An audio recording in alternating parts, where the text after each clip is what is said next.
کسی نے سلطان محمود غزنوی سے یہ بات کہی، اللہ اکبر، کہ آپ کا نالائق بھتیجا میرے گھر میں گھس آتا ہے۔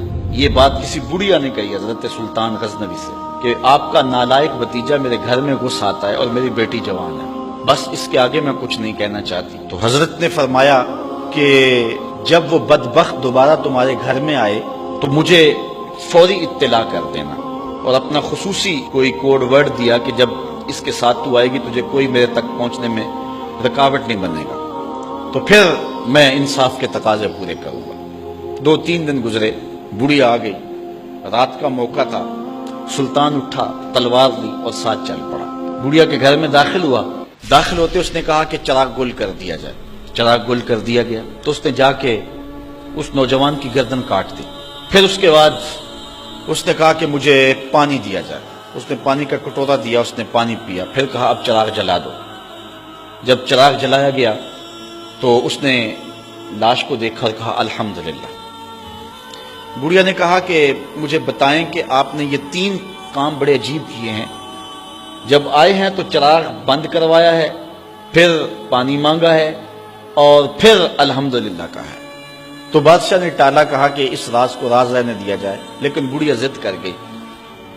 تو بادشاہ نے کہا سنو کہ تم نے کہا تھا کہ آپ کا بھتیجا ہمارے گھر میں گھس آتا ہے اور میری بیٹی جوان ہے، تو جب میں تمہارے گھر داخل ہوا تو میں نے چراغ اس لیے بجھوا دیا تھا کہ کہیں عدل کے تقاضے پورے کرنے میں رکاوٹ نہ بنے اور بھتیجے کا چہرہ مجھے انصاف کرنے سے روک نہ دے، تو میں نے اس لیے چراغ بجھوا دیا۔ کہا بات سمجھ آ گئی۔ تو کہا آپ نے جب چراغ بعد میں روشن کروایا تو الحمدللہ کیوں کہا؟ کہا کہ میں اس دن سے پریشان تھا کہ میرا خون اتنا گندا ہو گیا کہ بادشاہ کا بھتیجا ہو کے ایک بڑھیا کے گھر میں جا کے یوں زیادتی اور ظلم کرتا ہے، لیکن جب چراغ جلا روشن ہوا تو وہ میرا بھتیجا نہیں تھا، وہ کوئی اور تھا، صرف ہمارا نام استعمال کرتا ہے۔ تو میں نے کہا الحمدللہ، یا اللہ تیرا شکر ہے کہ میری نسل اتنی گندی نہیں ہوئی ہے۔ تو کہا آپ نے پھر فوری پانی منگوایا اور پیا۔ بادشاہ نے کہا بڑھیا یہ راز رہنے دو، یہ نہ پوچھو۔ بڑھیا ضد کر گئی کہ نہیں مجھے یہ بھی بتاؤ۔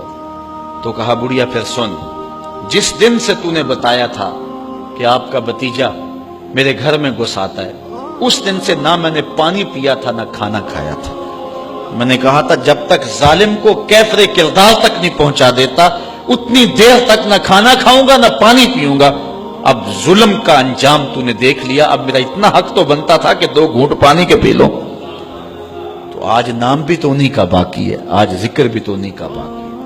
جن لوگوں نے عدل و انصاف کے بخیے ادھیڑ کے رکھ دیے پھر حرف غلط کی طرح مٹ جاتے ہیں، ان کی قبروں کے نشان بھی باقی نہیں رہتے۔ دنیا کے اوپر کتنے لوگ تھے، رضا شاہ پہلوی دیکھ لیں، ایران کا شہنشاہ ایران دیکھ لیں، کہ پھر بعد میں دیکھیے کہ ان کو قبر کے لیے جگہ نہیں مل رہی ہے۔